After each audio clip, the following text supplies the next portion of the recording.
ఒక పెద్ద ఇల్లు, దేశంలోనే పేరున్న వ్యాపారవేత్త, దాత, అనాథపిండికుని నివాసం. బయటనుంచి చూస్తే అంతా సంపద, వైభవం. కాని ఆ ఇంటి గోడల మధ్య శాంతి లేదు. నిత్యం గొడవలు, అరుపులు, కేకలు. ఈ అశాంతికి కేంద్రబిందువు ఆయన కోడలు సుజాత. ఆమె కోపం, గర్వం, అగౌరవం ఆ ఇంటిని ఒక యుద్ధక్షేత్రంగా మార్చేశాయి. నిజంగా ఒక యుద్ధక్షేత్రమే. ఈ గందరగోళంలోకి సాక్షాత్తు బుద్ధుడు అడుగుపెట్టినప్పుడు ఏం జరిగింది?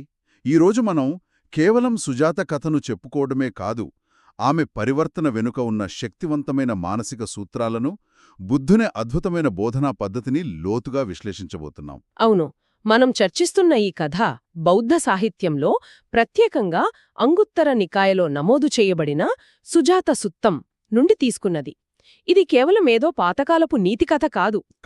ఇది మానవ సంబంధాలు, అహంకారం, పరివర్తన గురించిన ఒక సైకలాజికల్ కేస్ స్టడీ లాంటిది. కరెక్ట్. ఒక వ్యక్తి ప్రవర్తనను కేవలం దండించి లేదా ఆజ్ఞాపించి మార్చలేమని సరైన అవగాహన కల్పించడం ద్వారా వారి మనస్సుని ఎలా సమూలంగా మార్చవచ్చో ఈ కథ కళ్లకు కట్టినట్లు చూపిస్తుంది. సరే, ముందుగా అసలు సమస్య మూలానికి వెళ్దాం. ఈ సుజాత ఎవరు? ఆమె నేపథ్యం ఏమిటి? ఆమె సామాన్యురాలు కాదు కదా? అస్సలు కాదు. ఆ కాలంలోని మరో గొప్ప వ్యాపారవేత్త, ధనంజయ శ్రేష్ఠి కుమార్తె. ఓ, అంటే పుట్టింటి నుంచి అపారమైన ఐశ్వర్యం, అధికారం చూసిన వ్యక్తి. అవును. ఇంత గొప్ప నేపథ్యం ఉన్నా ఆమె ప్రవర్తన ఎందుకంత తీవ్రంగా ఉండేది? అదే అసలు విషయం. ఆమె గర్వానికి కారణం ఆమె నేపథ్యమే. తను ఒక గొప్ప ఇంటి నుండి వచ్చాననే అహంకారం ఆమెలో బలంగా ఉండేది. దీనివల్ల అత్తమామలను గౌరవించేది కాదు, భర్తను లెక్కచేసేది కాదు, ఇంట్లో పనిచేసేవారిని కఠినంగా తిడుతూ ఉండేది. దీంతో అనాథపిండికుడు చాలా బాధపడేవాడు. పాపం. ఒకరోజు బుద్ధుడు తన శిష్యులతో కలిసి భిక్ష కోసం వారింటికి వచ్చినప్పుడు ఈ గొడవంతా వింటారు. ఆయన చాలా ప్రశాంతంగా, గృహపతి, మీ ఇంట్లో ఈ కోలాహలమేమిటి?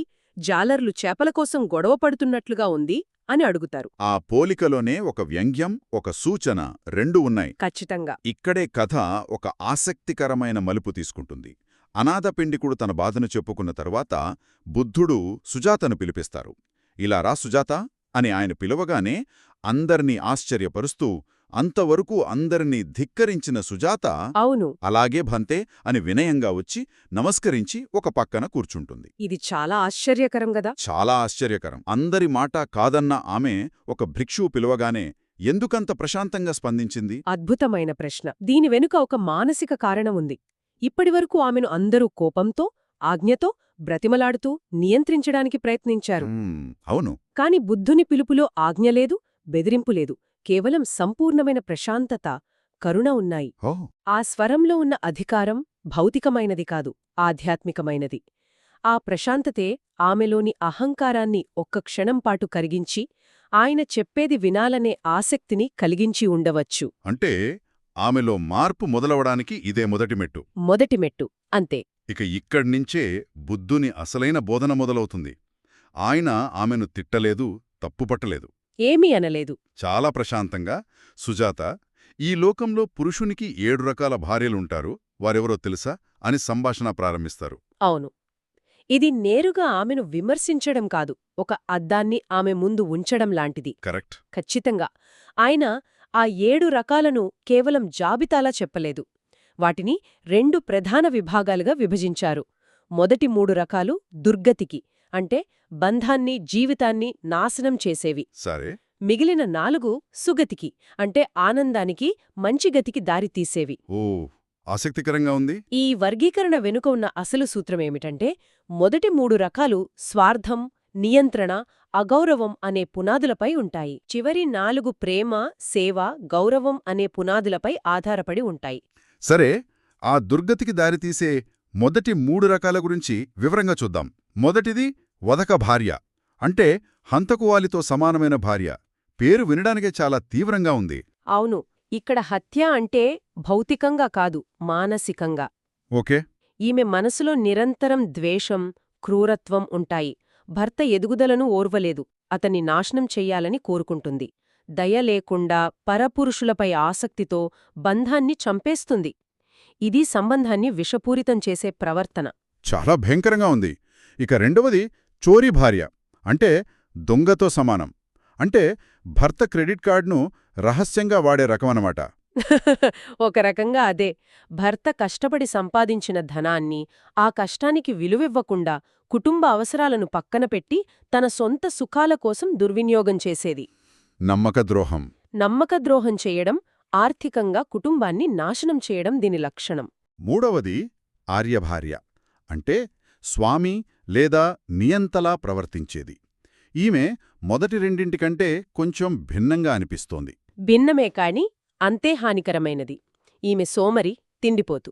ఏ పని చేయకుండా కేవలం అధికారం చెలాయించాలని చూస్తుంది. కఠినమైన మాటలతో అమర్యాదగా ప్రవర్తిస్తూ భర్తను, కుటుంబాన్ని తన నియంత్రణలో ఉంచుకోవాలని ప్రయత్నిస్తుంది.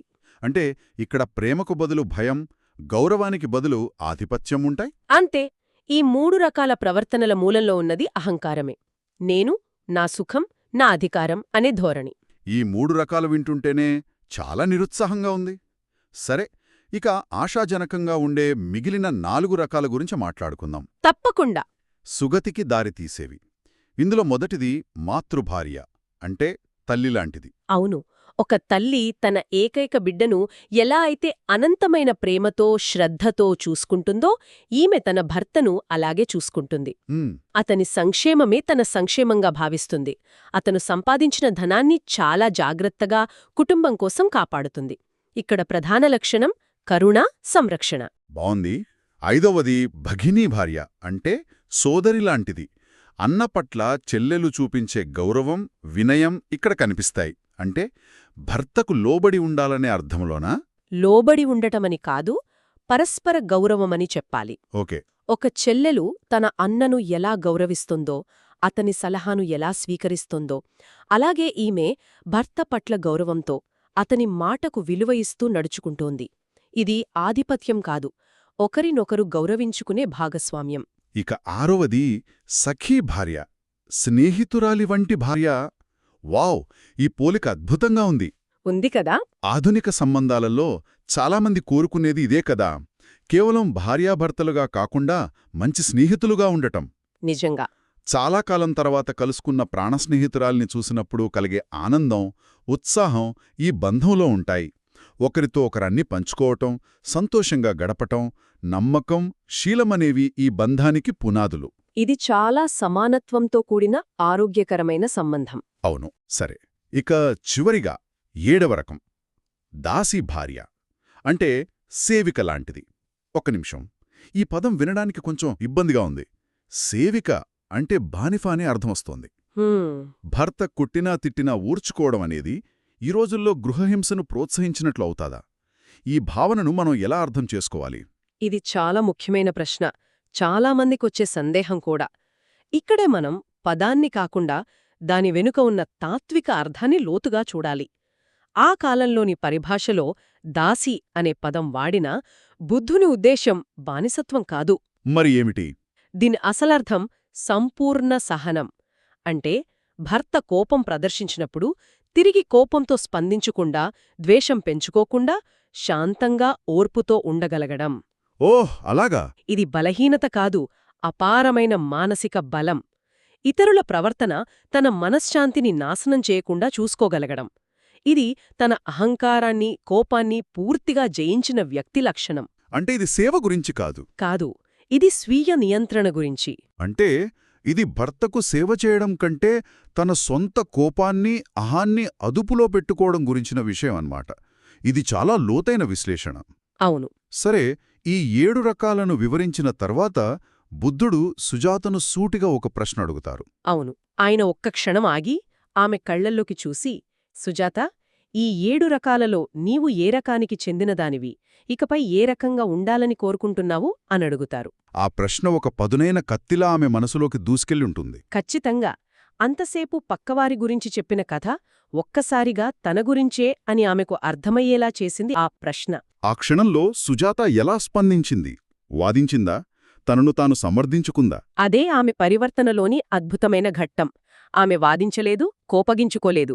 ఆమెలో గర్వం స్థానంలో అవగాహన, పశ్చాత్తాపం చోటు చేసుకున్నాయి. ఆమె లేచి నిలబడి బుద్ధునికి నమస్కరించి, భంతే, ఈరోజు నుండి నన్ను మీ శిష్యురాలిగా, ఒక దాసిభార్యగా గుర్తుంచుకోండి అని సమాధానమిస్తుంది. ఆశ్చర్యంగా ఉంది. అన్ని మంచి లక్షణాలు ఉండగా ఆమె కావాలనే అత్యంత కఠినమైన దాసి భార్య లక్షణాన్ని ఎందుకెంచుకుంది? ఎందుకంటే తనలోని అసలు సమస్య కోపం, గర్వం, అసహనం అని ఆమె గ్రహించింది. ఓకే. తల్లిలా ప్రేమించటం, స్నేహితురాలిలా ఉండటం కంటే ముందు తనలోని ఆ ద్వేషాన్ని, కోపాన్ని జయించాలని ఆమె నిర్ణయించుకుంది. అందుకే ఆ మార్గాన్ని ఎంచుకుంది. అవును, అందుకే అత్యంత కష్టమైన మార్గాన్ని, అంటే సంపూర్ణ సహనాన్ని, స్వీయ నియంత్రణను ఎంచుకుంది. దాసీభార్యగా ఉంటాను అనడంలో ఆమె ఉద్దేశం, నేను నా కోపానికి బానిసగా ఉండను, నా మనసుకు నేనే యజమానిగా ఉంటాను అని చెప్పడమే. అద్భుతం. అదే ఆమె సంకల్ప బలాన్ని చూపిస్తుంది. ఖచ్చితంగా. అంటే ఈ కథ కేవలం భార్యల వర్గీకరణ గురించి కాదు. ఇది సంబంధాలలో ఉండే విభిన్న ప్రవర్తనా రీతుల వెనుక ఉన్న మనస్తత్వాల గురించి. గౌరవం, ప్రేమ, స్నేహం వంటివి ఒక బంధాన్ని ఎలా స్వర్గంగా మార్చగలవో, అలాగే ద్వేషం, నియంత్రణ, అగౌరవం అదే బంధాన్ని ఎలా. నా పద్ధతిలోని గొప్పతనాన్ని మనం ప్రత్యేకంగా గమనించాలి. ఆయన సుజాతను శిక్షించలేదు, ఆజ్ఞాపించలేదు, నువ్వు ఇలాగే ఉండాలి అని చెప్పలేదు. చెప్పలేదు.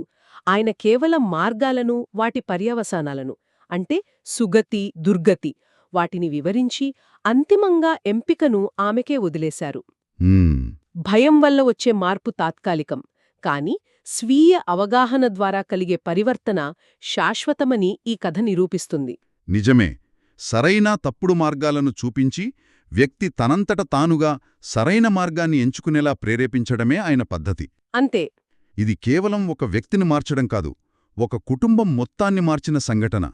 సుజాత మారడంతో ఆ ఇంట్లో శాంతి నెలకొంది. అవును, ఆమె పరివర్తన అందరి జీవితాలను మార్చేసింది. ఈ కథ మనకు ఒక ముఖ్యమైన ఆలోచనను మిగిల్చి వెళ్తుంది. ఏమిటది? బుద్ధుడు వివరించిన ఈ 7 లక్షణాలు, ఇవి కేవలం భార్యలకే పరిమితమా? మంచి ప్రశ్న. ఆధునిక కాలంలో ఏ సంబంధంలోనైనా భార్యాభర్తలు, భాగస్వాములు, స్నేహితులు, సహోద్యోగుల మధ్య ఈ లక్షణాలు కనిపించవా? కనిపిస్తాయి. నియంత్రణ, ఆర్య, స్నేహం, సఖి, పరస్పర గౌరవం, భగిని, నిస్వార్థ సేవ, దాసి వంటివి మన సంబంధాలలో ఏ రూపంలో వ్యక్తమవుతున్నాయి? ఈ 7 రకాల ప్రవర్తనలు స్త్రీలకే కాదు, పురుషులకు కూడా వర్తిస్తాయేమో. బహుశా ఈ కథ లింగ భేదాలకు అతీతంగా ఏ ఇద్దరు వ్యక్తుల మధ్యనైనా బంధం యొక్క నాణ్యతను నిర్ధారించే సార్వత్రిక మానవ లక్షణాల గురించి మాట్లాడుతుందేమో. ఆలోచించాలి.